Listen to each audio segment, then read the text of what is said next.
What's up, my friends and my new friends? I'm Jerry Laredo and welcome to my channel. Today in Dark Souls 3 we will be discussing what the top 5 most difficult, dangerous adversaries, enemies are, bosses in Dark Souls 3.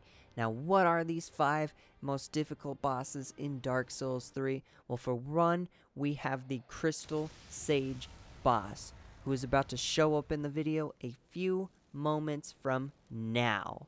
As you can see, this is the Crystal Sage boss. Why did I find this boss so difficult?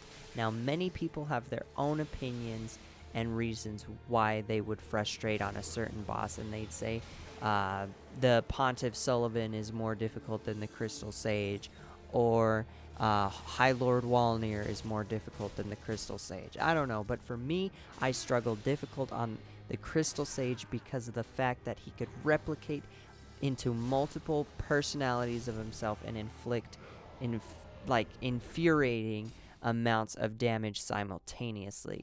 Moving on from the Crystal Sage boss, we have the Abyss Watchers Lords of Cinder. Now this boss is no joke at all. Why is this boss so difficult?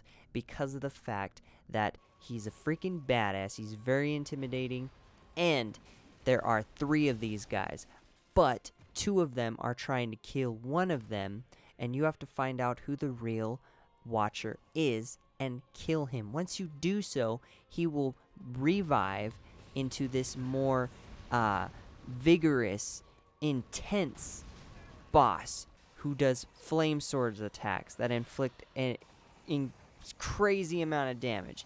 Now, after Abyss Watchers, we've got Aldrich, the Devourer of Gods. This boss is so insane. I struggled with this boss. I maybe died like 100 times or 50 times against this boss. Why? Because of the fact that he does such strong attacks and the raining spears and strong key blasts that he launches right after the raining spears. It's just does so much intense amounts of damage. Now, as you can see from the past previous moments, we've got Lorien and Lothric, the younger prince, Lord of Cinder. Now, once you kill Lorien, Lothric will come down and revive Lorien.